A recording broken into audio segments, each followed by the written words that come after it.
morning back. I'm glad that you joined us again for another episode of the MTI KnowHow Coffee. I'm very happy today, another international episode. And I'm very happy to welcome Florian Engelke here this morning. Good morning, Florian. Good morning to you as well. Good to be here. How are you? Splendid, as the British fathers would put it. So very well. I hope you're well as well. Florian, you're very new to the MTI team, and so why don't you introduce yourself a little bit? Tell us a little bit about yourself for everybody out there who doesn't know you yet. Yeah, sure. With pleasure. So yeah, Florian, that's my name. It's a bit of suggestive of, rather being German, but I'm half. Was born in Germany originally, but grew up in Britain as well. So that's why I have this, slightly British accent going here. Yeah, I studied religious studies, philosophy, and linguistics back in the days. That was in Manchester, and that was in Oldenburg, which is in Lower Saxony. Yeah, and started working as a consultant, 20 years ago, approximately. And I think my main focus areas are leadership development and potential analysis and change management. By potential analysis, I mean, assessment centers, psychometrics, these things. So this is kind of what I focus on. And yeah, I talked to you and, we kind of stuck our heads together talking about ethical leadership. And that's something, I've been thinking and pondering and working on over the last decade or so. And in the process of writing a book, which is going to be published at the end of 2023, so this year on Routledge in the UK. And that's something I deeply care about, and that's why we're here. That's why we're here to do ethical leadership. And ethical leadership, Florian, what's the definition? What does ethical leadership mean? And how do I have to imagine it? How does it differ from traditional leadership styles? I mean, is ethical leadership just another new leadership style, up and coming and trending, and will it soon disappear again, or is it something much more fundamental? Yeah, that's many questions jumping. So let's see. Right in there. Let's prove to everybody here that I'm a good diagnostician who needs to analyze everything. So let's maybe talk about the definition, which obviously is something we all care about in order to understand what this is all about.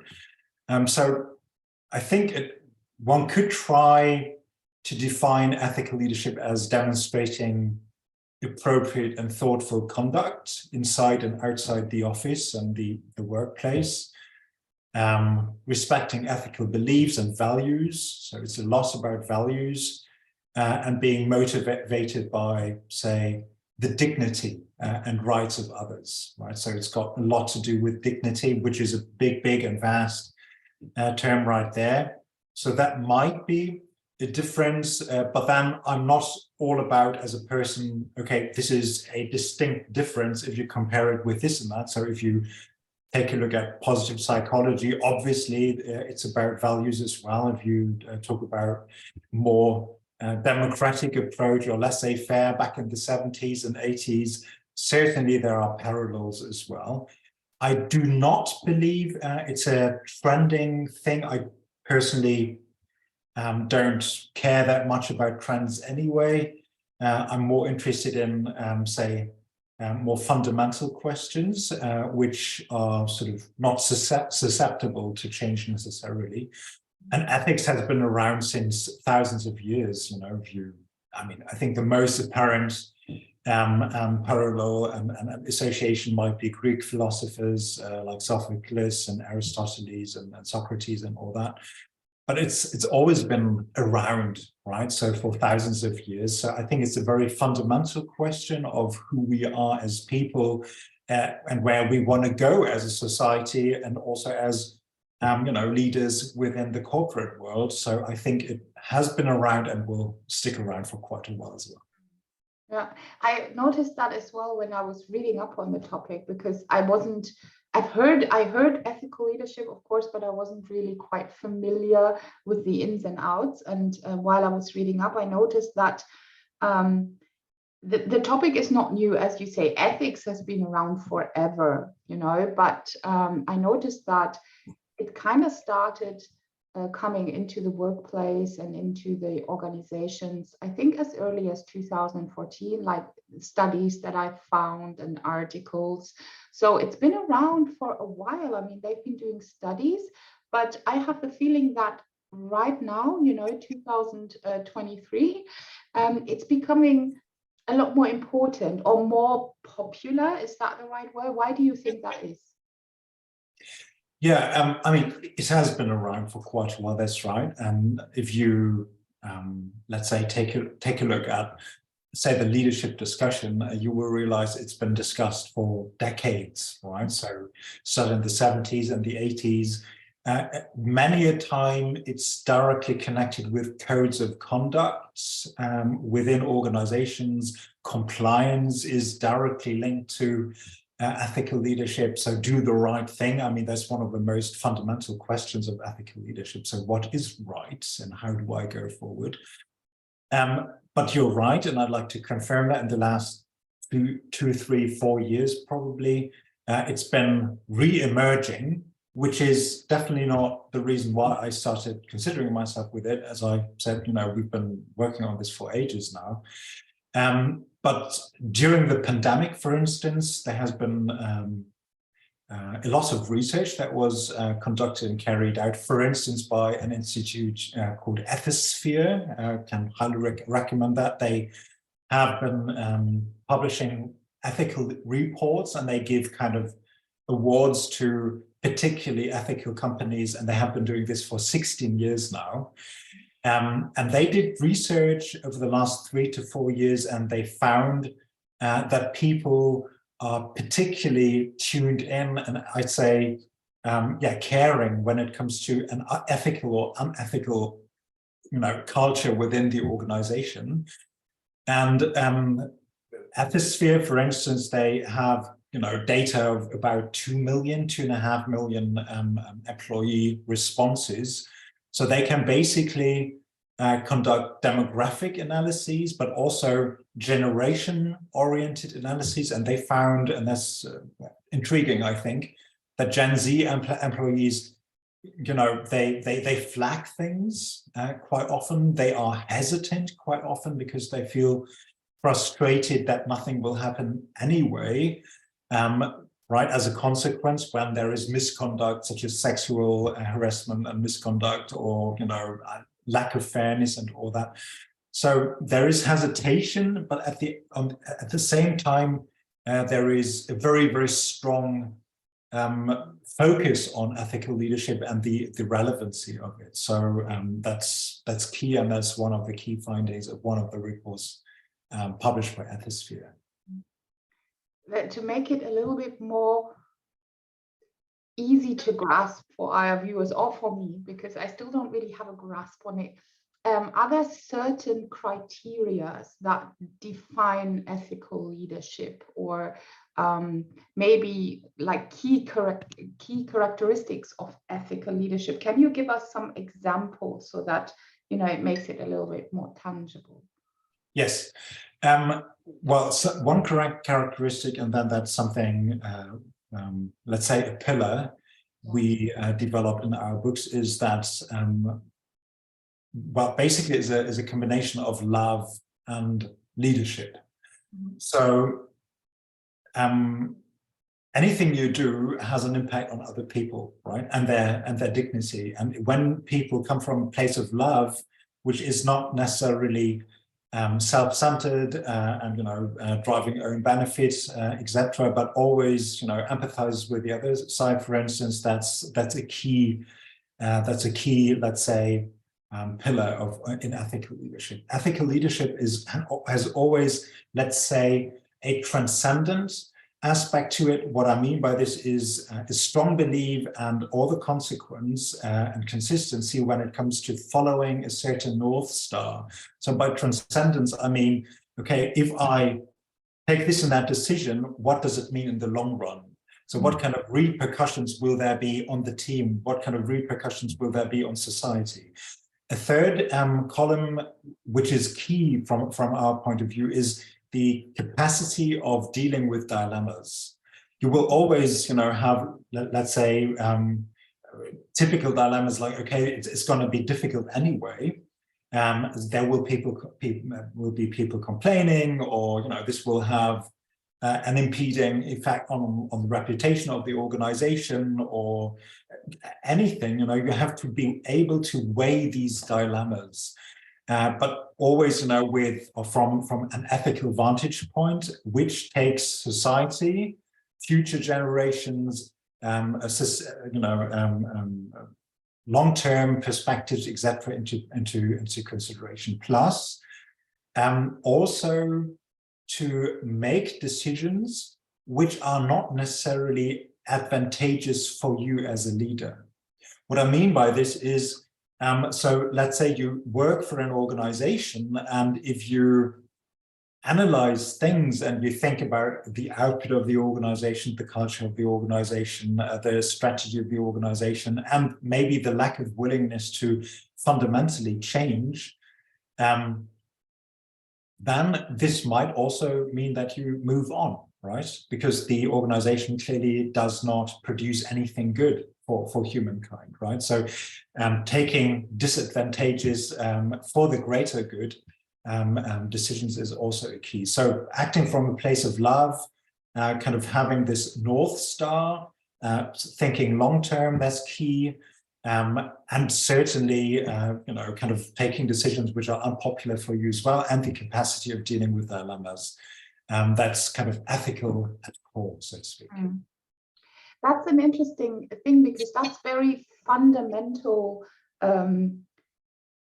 things that a leader, if a leader comes from an ethical point of view and has this ethical leadership style, what does that, because that's not teachable, is it? I mean, that's very hard to teach. What does that imply for leadership developments? What does that imply for organizations trying to, support their leaders to guide into this modern world where obviously ethical leadership is very important due to the generation change? Because I can imagine, of course, we all have our own values and we have our own ethics, but it requires a lot of openness. I think you need to be much more open as a leader to let these ethics influence your daily leadership. That it sounds very difficult and very, how does that work? What does that imply for leadership development? Yeah, that's a good question. So I think you made an interesting point by raising the question: is it teachable? Is it developed? Can it be developed? Right? Is there any potential to kind of evolve ethically? And we kind of analyze that question, and it's one of these questions which can't be answered with like a distinct yes or distinct no, because it's so complex. I mean, it clearly has a lot to do with standards within a particular society, politics, education, your parents, obviously. So there is many, say, influencing factors, playing a role. When it comes to organizations, clearly there are programs like ethics and compliance programs, E&C programs, and resources where dilemmas are discussed. For instance, critical incidents are discussed. Where really the fundamentals of ethics are, trained to people as part of onboarding programs as well. However, I think one question is it trainable, for lack of a better word? Another point of view might be the installation of pillars within an organization, right? So there needs to be awareness of ethics and compliance. So you need to have some, like in every typical change management scenario, you need to have advocates. Clearly, observing and reporting ethical misconduct. So there needs to be some sort of benefit, appreciation, and acknowledgement of people, certainly not marginalization of people if they raise their hands, right? If they raise a flag, so to speak.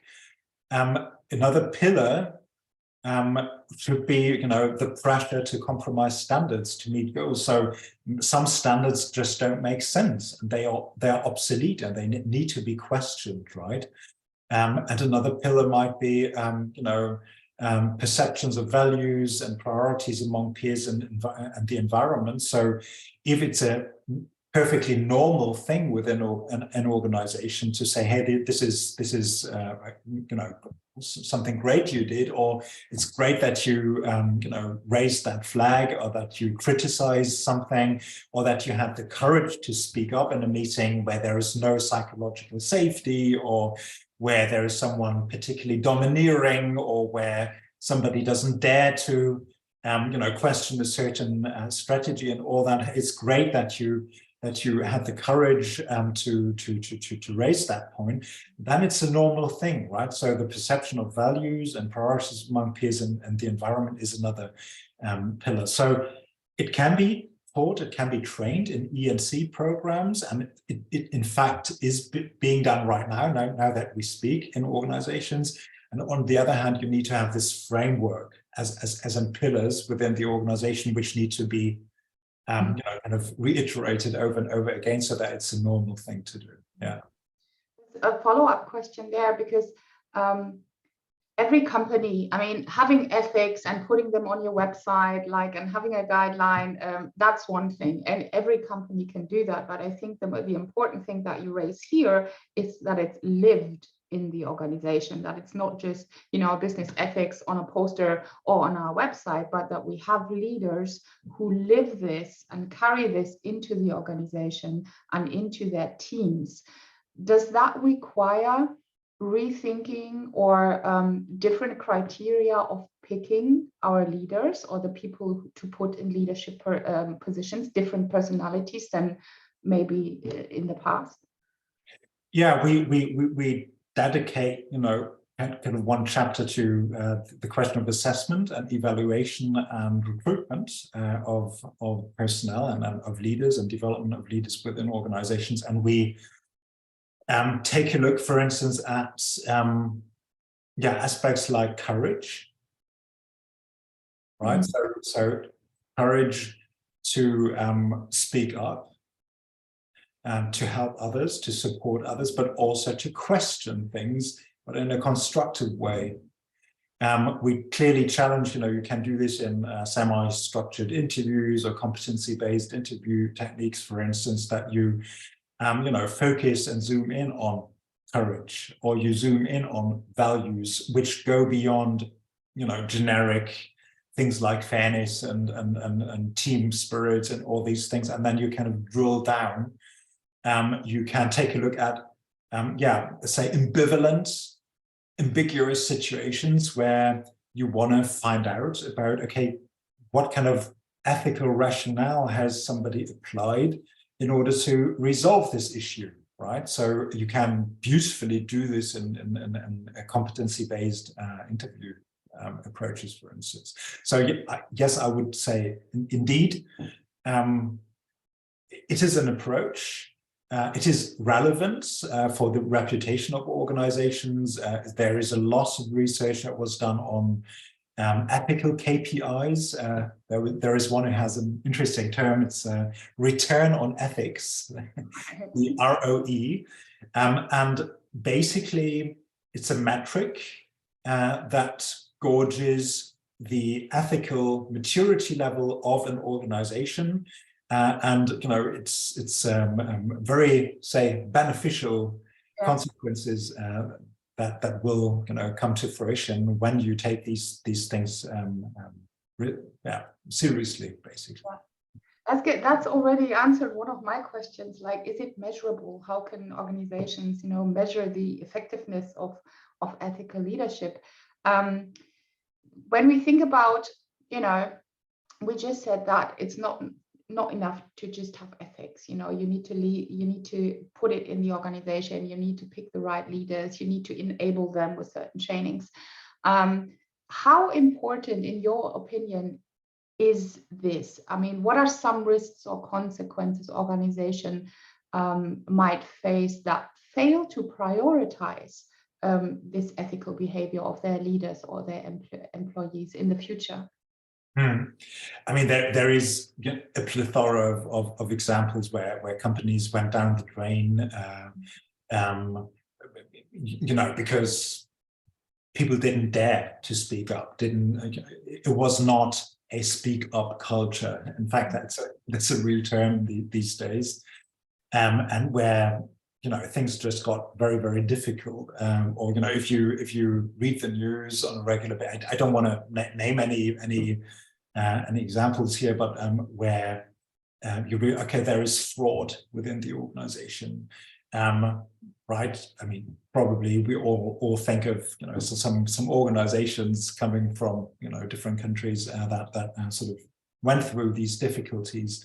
So yes, indeed, if there is no compliance in place, if there is no real ethical culture in place, organizations will run into difficulties. But you could also take a look at the exact opposite, right? So what happens when organizations take these things very, very seriously, for instance, and for instance, HCSC, for instance, Healthcare Service Corporation, they have soared reputation-wise, and it's a lot easier for them to sort of track and attract and keep and retain talent.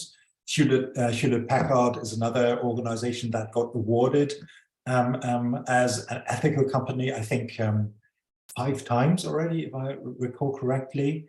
IBM is another one, John Deere is another one, right? So there is organizations that have ethical officers in place. They run these programs, and it's not just, okay, you walk through the corridor and there's a couple of values, but these values are tracked. They're gauged and evaluated when it comes to onboarding, when it comes to recruiting people, and they're certainly also used when it comes to awarding bonuses, for instance. Ethical behavior can play a role in this regard. So these are positive examples where organizations thrive and grow in a sustainable way because they take these things very seriously.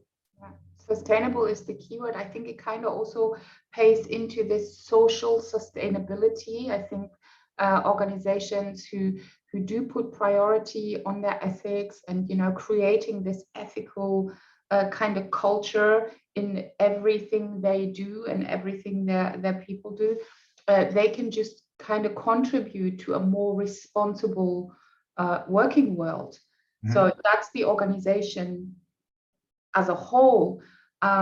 What role do you see for a single leader? Because sometimes we as leaders find ourselves in organizations that maybe do not have the necessary, guidelines in place, or the necessary mindset, I would say, for this ethical sustainability. How much can one leader, or could I do by myself? What role do you see for the single leader? What can I maybe do to adopt an ethical leadership style? Yeah, it's an interesting question, right? Because kind of listening to myself, sharing some thoughts on the subject, it all sounds like really humongous. Yes, it sounds like it. Abstract and all that, and it can, if you sort of translate the whole thing into real small things, you might ask yourself, all right, what do I do to establish psychological safety, right? How inclusive is my leadership approach? Ask yourself that question. To really ask yourself, okay, in what way do I encourage people on a daily basis to do the right thing and not just, do the autopilot thing as if you are driving your car on the motorway and you don't think quite a lot. You just, because otherwise it's going to increase the probability of having an accident, right? If you do things too consciously. So in what way do I encourage people to do the right thing. What is actually the right thing? And also to sometimes ask yourself that question, okay, is it autopilot I'm in? Does it really make sense?